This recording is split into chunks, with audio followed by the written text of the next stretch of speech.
And I am the host of the I Am Healing Strong podcast because he recently interviewed Dr. Isaacs, who we have on this live as well. And she is the episode that we released yesterday, actually. So if you haven't listened to that, you can go to our posts and our links in our bio because we have it linked there for you. But we wanted to bring her on today to just kind of give her a chance to talk to you guys live and be able to share who she is. So thank you for joining us. And Jim, thanks for taking the time and coordinating this. And Dr. Isaacs for saying yes. Was Jim okay? Yes. Yeah. Well, hey, I always get intimidated when I interview a doctor because, I say several times that the medical world is not my wheelhouse. Yeah. It's like my weak spot. So I represent the common man whenever I talk to a doctor. Yeah. Yeah, it's a sacrifice I make. But what I really liked about talking to Dr. Isaacs was she's very knowledgeable, of course, and she's very calm. I like her demeanor. She just doesn't seem to get upset or get like, oh man, who are you interviewing me? You don't know anything. But I'm just kidding. Of course, she wouldn't do that. But I love the fact that she's trained like most doctors. She's an internal medicine doctor, and that always makes me nervous because lots of the ones I've come across, they just deal with medicine, whatever medicine will heal whatever it is a patient has. But what I like about Dr. Isaacs is she realizes she came across the nutrition aspect of this and realized, hey, that's very powerful, and that's kind of like where your focus is, right, Dr. Isaacs? Yes, that's right. And I do have my traditional credentials. I'm certified by the American Board of Internal Medicine. But back when I was a medical student, I actually met someone named Dr. Nicholas Gonzalez, and he was doing research into the work of William Donald Kelly. And for those who are familiar with alternative ways of dealing with cancer, Dr. Kelly was quite well known in the 70s and 80s. And Nick had found some remarkable cases in Kelly's files, and that is what moved him and me down the path that I'm still following. Unfortunately, Nick passed away in 2015, but I'm continuing the work now. What he found was a lot of cancer patients that should have been dead a long time ago that were still alive and doing fine. And we continue to have those kind of results in our practice. So that's why I do what I do. Yeah, and let me take this moment. I was at the oncologist yesterday for my 6-month checkup, and it's been 5 years now since the tumors were gone, and so he declared me cancer-free and said no more scans are needed. So I thought I'd throw that out to the millions of people listening right now. Yay. Well, that's great. That's wonderful to hear. Yeah, I have a few patients that have been discharged from their oncologist practice, which is always nice to hear. So the work that I do involves modifying the diet, which can vary from person to person, but it always involves eating organic food and not eating a lot of processed foods or foods with unrecognizable ingredient names. And it also involves taking a lot of nutritional supplements, including a lot of pancreatic enzymes. And finally, it includes detoxification. The backbone of that is coffee enemas, which, again, I'm sure some of your audience has heard of. Perhaps some of them have not. Patients tend to be a little wary of the whole coffee enema idea, but most of them, once they try it, they're happy to keep doing them because they feel a lot better when they do them. So diet, supplements with a lot of pancreatic enzymes, and detoxification, that's the basis of what I do. Now, Yeah, can you explain, sorry, Jim, can you explain the coffee enema and the benefits of it? Because I think for those who are unfamiliar with it, they don't understand why that would be included in a protocol other than maybe just it being like a colon cleanse could be the surface level understanding, but there's obviously more to it. Yeah, well, coffee enemas have actually been in the medical literature for more than 150 years. And I did an article that was published in a peer-reviewed medical journal about coffee enemas a couple, 3 years ago. And anyone who visits my website, which is www.drlindai.com, if you sign up for my newsletter, you'll get the opportunity to download this particular article if you want to read more about coffee enemas in depth. But coffee enemas have been in the medical literature for a long, long time, and they were used in the 1800s and early 1900s for poisoning or for shock when people got really sick from an infection. They were also used a lot in post-operative care, but then they just kind of gradually got, I guess, pushed out of the way. People thought, oh, that sounds so unscientific. But in terms of what they actually do, they definitely stimulate the liver to get rid of bile. There's been both old and new data to support that. And bile is where the liver gets rid of waste materials. So what we believe is that the coffee enemas stimulate the liver to process waste. On a practical level, though, our patients feel tremendously better when they do them. And the patients that decide they don't want to do them don't do as well as the patients that do them. So that's why I recommend them. Like I said, for most people, once they try it, they're sold. Mm. Sorry, Wow. Jim, remember your comment? No, it's all right. I was going to just explain that, even though I went through the immunotherapy and all, but I did radically change my diet, including cutting sugar out.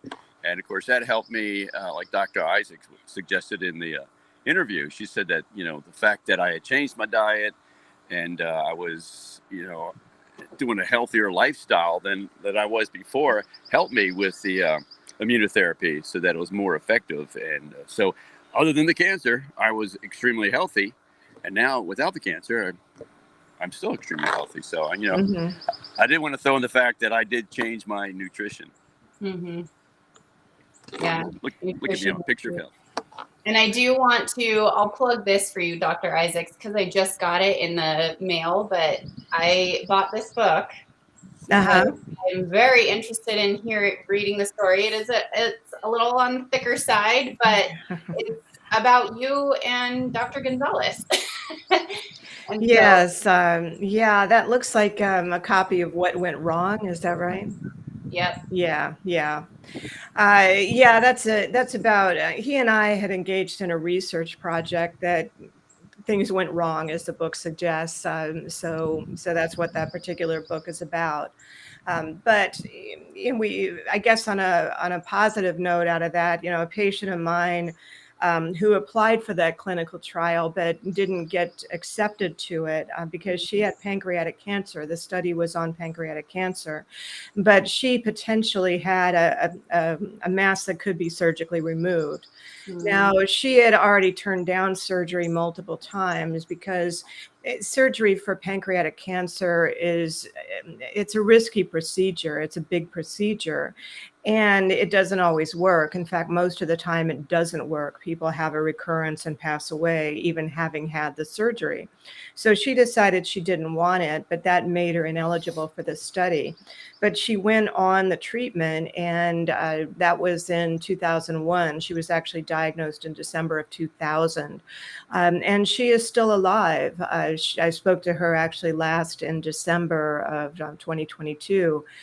She had asked me to get in touch with her granddaughter because her granddaughter is studying one of the medical sciences. And I think her granddaughter suddenly realized her grandmother's a remarkable case and a remarkable woman.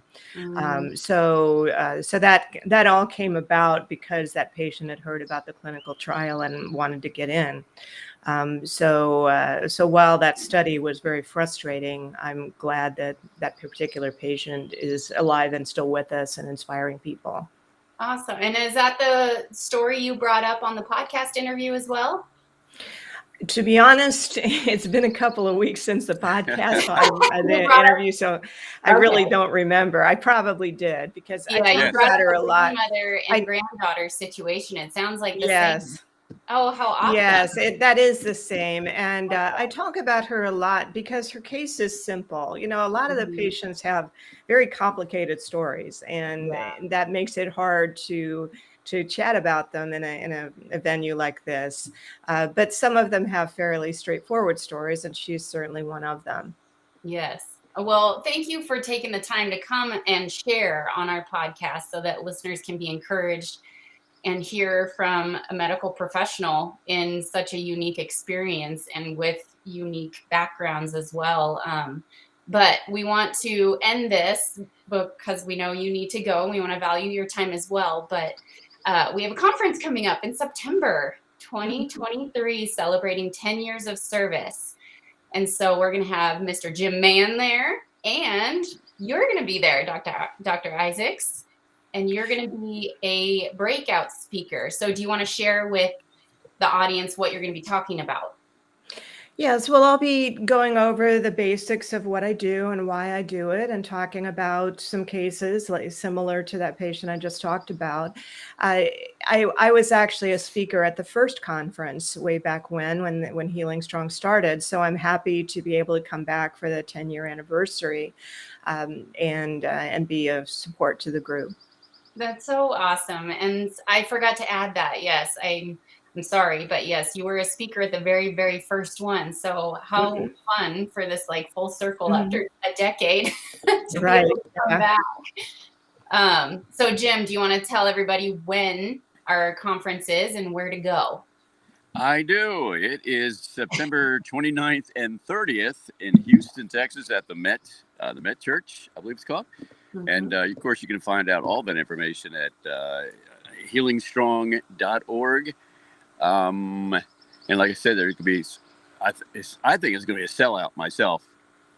We got early bird pricing going on too. So Oh, get your okay. tickets before the end of the month. We got early bird going on right now, and then we'll go ahead and end and let Dr. Isaacs just give her website one more time if that's where people reach you, or some other, if you want to give social media names out as well so they can follow you, you can go ahead and do that, Dr. Isaacs.